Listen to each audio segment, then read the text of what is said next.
గారు ప్రపంచంలో ఏది జరిగినా హైదరాబాద్ తో లింక్ పడడానికి వెనక ఉన్న కారణం ఏంటంటే హైదరాబాద్ లో అది ఒక కాస్మోపాలిటన్ సిటీ అయింది. ఈరోజు హైదరాబాద్ కేవలం తెలుగు వాళ్లే లేదా ఉత్తర భారతదేశానికి సంబంధించిన వాళ్లే కాకుండా ప్రపంచంలో ఉన్న వివిధ దేశాలకు సంబంధించిన వ్యక్తులు కూడా ఉంటున్న విషయాన్ని మనం గమనించవచ్చు వివిధ కారణాల రీత్యా. అయితే ప్రపంచంలో ఈ టెర్రరిస్ట్ యాక్టివిటీసే కాకుండా అభివృద్ధి కార్యక్రమాలు ఎక్కడ జరిగినా సరే ఆ అభివృద్ధి కార్యక్రమాలకు సంబంధించిన మూలాలు హైదరాబాద్ లో ఉంటున్న విషయాన్ని కూడా మనం గమనించవచ్చు.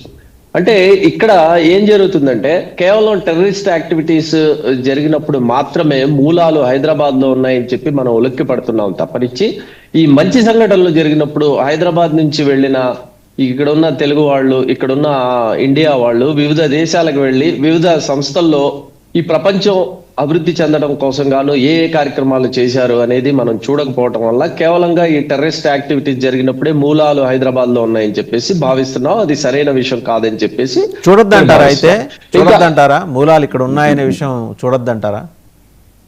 మూలాలు ఇక్కడ ఉన్నాయనే విషయాన్ని చూడొద్దని నేను అంటలా. కేవలం టెర్రరిస్ట్ యాక్టివిటీస్ కి సంబంధించిన ఉన్నదే అదొక్కటే చూస్తున్నారు. దాంతో పాటు అభివృద్ధి కార్యక్రమాలకు సంబంధించిన మూలాలను కూడా చూడాలని చెప్తున్నారు. మనుషుల ప్రాణాల కన్నా అభివృద్ధి పెద్దది కాదు కదా సార్? మనుషుల ప్రాణాల కన్నా అభివృద్ధి పెద్దది కాదు కదా? ఒకసారి ఆలోచించండి. మనుషుల ప్రాణాల కన్నా అభివృద్ధి ఎక్కువ కాదు. దాన్ని నేను అంగీకరిస్తున్నాను. నేను దాన్ని అంగీకరించి తీరాల్సిందే. అయితే ఇప్పుడు ఈ ప్రపంచంలో ఏ విధమైనటువంటి టెర్రరిస్ట్ యాక్టివిటీస్ జరిగినా సరే దాని మూలాలు హైదరాబాద్ లో ఉన్నాయని చెప్తున్నారంటే మరి మేము ప్రపంచ గురువులం, మేము మా చేతిలో ఉన్నప్పుడు ప్రభుత్వం ఉన్నప్పుడు మేము అత్యంత పటిష్టంగా మేము పనిచేస్తున్నాం అని చెప్పుకుంటున్నా ఈ మోడీ కానీ షా కానీ వీరి వైఫల్యం అని చెప్పేసి ఇది 100% వైఫల్యం. 11 సంవత్సరాల నుంచి వీళ్ళు పరిపాలనలో ఉన్నప్పుడు భారతదేశంలో వివిధ రకాలైనటువంటి టెర్రరిస్ట్ యాక్టివిటీస్ జరిగినప్పుడు ఆ యాక్టివిటీస్ కి సంబంధించిన మూలాలు హైదరాబాద్ లో ఉన్నప్పుడు వీళ్ళు ఏం చేస్తున్నారు అనేది దానికి సమాధానం చెప్పాలి. ఈ రోజు ఆస్ట్రేలియాలో జరిగిన ఈ యాక్టివిటీకి సంబంధించిన మూలాలు హైదరాబాద్ లో ఉన్నాయని చెప్పేసి మన వెంకటరెడ్డి గారు కూడా ఆయన కూడా అంగీకరిస్తున్నారు. కాబట్టి ఆయనకు సంబంధించిన ఆయన ప్రధానమంత్రి వెంటనే రాజీనామా చేయాలి. ఇప్పుడు పహల్గామ్ లో కానివ్వండి లేదా కాశ్మీర్ లో కానివ్వండి వివిధ ఈ టెర్రరిస్ట్ యాక్టివిటీస్ జరుగుతుంటే వాటిని నిఘా సంస్థలు కేంద్ర ప్రభుత్వానికి సంబంధించిన నిఘా సంస్థలు ఎందుకు అరికట్టలేకపోతున్నాయి, ఎందుకు చర్య తీసుకోలేకపోతున్నాయి అన్న ఆత్మ పరిశీలన కూడా చేసుకోవాల్సిన అవసరం ఉంది. అలానే ఇంకో మాట అంటున్నారు ఇస్లామిక్ తీవ్రవాదం అంటున్నారు. ఇస్లామిక్ తీవ్రవాదం అనేది ఉండదండి. ఇప్పుడు వాస్తవంగా ఆర్ఎస్ఎస్ బీజేపీకి సంబంధించిన కొంతమంది వ్యక్తులు భారతదేశంలో తీవ్రవాదాన్ని వ్యాప్తి చేస్తూ వివిధ ప్రజల్ని చంపడాలు హత్యలు చేస్తుంటే దాన్ని ఏనాడు కూడా హిందూ తీవ్రవాదం అనలా. దాన్ని అదేంటి రాజకీయ ప్రేరేపితమైన. బషీర్ గారు ఒకే ఒక విషయం, బషీర్ గారు ఒకే ఒక విషయం, సిరియా ఒకప్పుడు క్రిస్టియన్ కంట్రీ, ఇవాళ ఏమైందండి అది? సిరియా ఏమైంది? ఉగ్రవాదుల ఇన్ఫ్లుయెన్స్ లో గడిపోయి ఒకప్పుడు అతని తల మీద $1 మిలియన్ 1 మినిట్ ఒకప్పుడు ఇప్పటి సిరియా ప్రెసిడెంట్ తల మీద ఒక్క నిమిషం మీరే మాట్లాడండి. ఈ రోజు సిరియా ప్రెసిడెంట్ తల మీద ఒకప్పుడు $1 మిలియన్ ఇది వెలగట్టారు. ఇవాళ అతను శుభ్రంగా సూటు బూటు వేసుకుని ట్రంప్ తో కలిసి భోజనం చేస్తున్నాడు. ఒక ఉగ్రవాది. అంటే ఉగ్రవాద కాదా అనేది డిసైడ్ చేసేది ఎవరంటే ఈ పశ్చిమ దేశాలకు సంబంధించిన ప్రచార సాధనాలు డిసైడ్ చేస్తాయి. అమెరికా దాని మిత్ర దేశాలు వారి ప్రయోజనాలకు అనుకూలంగా ఉన్నన్ని నాళ్లు ఆ వ్యక్తిని ప్రధానమంత్రిగానో అధ్యక్షుడిగానే చూస్తాయి. వ్యతిరేకించిన నాడు తీవ్రవాదం చెప్పేసి ముద్ర వేసి చంపేసే పరిస్థితులు.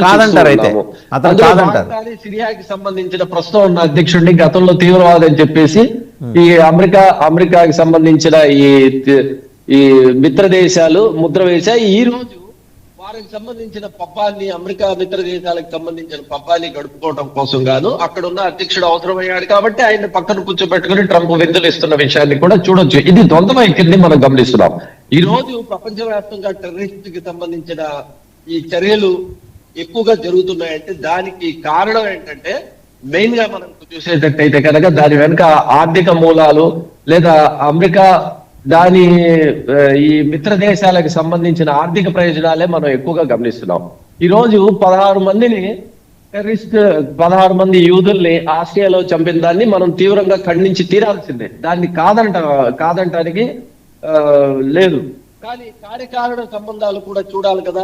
ఇది జరగడానికి 16 మందిని ఎందుకు చంపాడు అనేది కూడా మనం ఒకసారి పరిశీలించేటట్లయితే కనుక కేవలం తెర మీద ఉన్న దాన్ని కాకుండా తెర వెనక ఏం జరుగుతుంది అనే దాన్ని కూడా మనం పరిశీలించేటట్లయితే కనుక ఇప్పుడు 70,000 మంది పాలస్తీనుల్ని, చిన్న పిల్లల్ని, ముక్కు పచ్చల ఆరైన పిల్లల్ని, అప్పుడే పుట్టిన వాళ్ళని 70,000 మందిని ఇజ్రాయెల్ ఏ విధంగా హత్య చేసిందో, మూకుమ్మడి హత్యలు చేసిందో, అక్కడ ఒక జాతిని సంపూర్ణంగా నిర్మూలించడానికి చేసిన ప్రయత్నం జరిగింది. కాబట్టి దానికి వ్యతిరేకంగా ఈ రోజు ఈ ఆస్ట్రేలియాలో జరుగుతుందనే విషయాన్ని మనం గమనించాలి. సో అది జరిగింది కాబట్టి ఇది జరగటం జస్టిఫై చేస్తున్నారా మీరు? అక్కడ ఇజ్రాయిల్ పాలస్తీనియన్లు 70,000 మందిని చంపారు కాబట్టి ఇక్కడ 16,000 మందిని చంపడాన్ని నేను జస్టిఫై చేయట్లా. నేను చెప్తున్నది ఏంటంటే గాంధీ మహాత్ముడు చెప్పిన దాన్ని నేను గుర్తు చేస్తున్నా.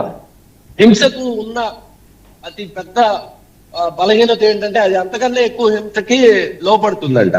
అలానే ఒక హింసాత్మకమైన సంఘటన, హింస వల్ల ఏదో మనం డామినేట్ చేద్దామంటే అది అనేకమైనటువంటి హింసాయుత సంఘటనలకు దారి తీస్తుంది. కాబట్టి ఈ ప్రపంచం ద్వంద్వ వైఖరిని వదిలివేసి అక్కడ ఎవరు బాధితులు, ఎవరు చనిపోతున్నారు, ఎవరు కేవలం ఒక మతానికి సంబంధించిన వారు చనిపోతున్నారా, కేవలం ఆయన కోసం ఈ దారుణాలు జరుగుతున్నాయా అనే విషయం నుంచి బయటకు వచ్చి మానవత్వాన్ని బ్రతికించాలి అని ఆలోచించాల్సిన అవసరం ఈ రోజు ప్రపంచం మొత్తానికి ఉంది. అలానే వెంకటరెడ్డి గారు చెప్తూ భారతదేశంలో టెర్రరిస్ట్ యాక్టివిటీస్ ని ఆపడం కోసం గాను బీజేపీ ప్రయత్నం చేస్తుంటే మిగతా రాష్ట్ర ప్రభుత్వాలు సహకరించడం లేదని చెప్పేసి ఆరోపిస్తున్నారు. దాన్ని మేము ముస్లిం లీగ్ పార్టీగా మేము ఖండిస్తున్నాం. ఇప్పుడు బీజేపీ ఏ పని చేసినా సరే వారి రాజకీయ ప్రయోజనాలను చూసుకుంటుంది కానీ దేశ ప్రయోజనాలను చూసుకునే పరిస్థితి లేదు. ఆ రాజకీయంగా ఓట్లు ఎలా సాధించాలి, లేదా మతపరమైన ఒక విజన్ తీసుకొచ్చి ఓట్లను ఎలా పొందాలి అనే ఒక వీరికి ఆ ఆలోచన విభజనకి కొబ్బరికాయ కొట్టి శంకుస్థాపన చేసింది ముస్లిం లీగ్. మీరు మాట్లాడితే ఎట్లా బషీర్ గారు దేశ విభజనకి కొబ్బరికాయ కొట్టి శంకుస్థాపన చేసింది ముస్లిం లీగ్. ఇవాళ మీరు వచ్చి విభజన గురించి మాట్లాడితే ఎట్లా చెప్పండి? దేశ విభజనకు కొబ్బరికాయ కొట్టి శంకుస్థాపన చేసింది ముస్లిం లీగ్ పార్టీ కాదు. దాన్ని ద్విజాతి సిద్ధాంతాన్ని భారతదేశంలో మొట్టమొదటిగా ప్రతిపాదించిన వ్యక్తి ఈ వీరుడు సూర్యుడు అని చెప్పుకుంటున్న పిరిగివాడు సావర్కర్ ద్విజాతి సిద్ధాంతాన్ని ప్రతిపాదించాడు. ఆ సిద్ధాంతాన్ని ప్రతిపాదించి ఆ సిద్ధాంతాన్ని అమలుపరచడం కోసం గాను నాడు ముస్లిం లీగ్ ని ఒక పావుగా వాడుకున్నారు. ముస్లిం లీగ్ పార్టీ కనుక సరైన పార్టీ కాదు అని చెప్పేసి ఈ రోజు ఆర్ఎస్ఎస్ బీజేపీ భావిస్తుంటే గతంలో ముస్లిం లీగ్ పార్టీతో కలిసి ప్రభుత్వాన్ని ఎందుకు ఏర్పాటు చేశారు, ఆ ప్రభుత్వంలో ఎందుకు చేరారు? శ్యాంప్రసాద్ ముఖర్జీ ముస్లిం లీగ్ పార్టీలో ఒక సభ్యుడిగా చేరి ప్రభుత్వంలో మంత్రిగా ఆయన బాధ్యతలు నిర్వహించాడా లేదా? రాజకీయం ఎలా చేయాలి, ప్రభుత్వాన్ని ఎలా నిర్వహించాలి అనేది ముస్లిం లీగ్ పార్టీ దగ్గరే ఆర్ఎస్ఎస్ బీజేపీ ఒక ట్రైనింగ్ తీసుకున్నారు. వారి మూలాలన్నీ ఆర్ఎస్ఎస్ బీజేపీకి సంబంధించి ఈరోజు ఆర్ఎస్ఎస్ బీజేపీ ముస్లిం లీగ్ దగ్గర నేర్చుకున్నారంటారు, అంతేనా మీరు అనేది? ముస్లిం లీగ్ పార్టీ దగ్గర నేర్చుకున్నది ఉగ్రమూలాలు కాదు, ఈ పరిపాలన ఏ విధంగా చేయాలి, చట్టం ఎలా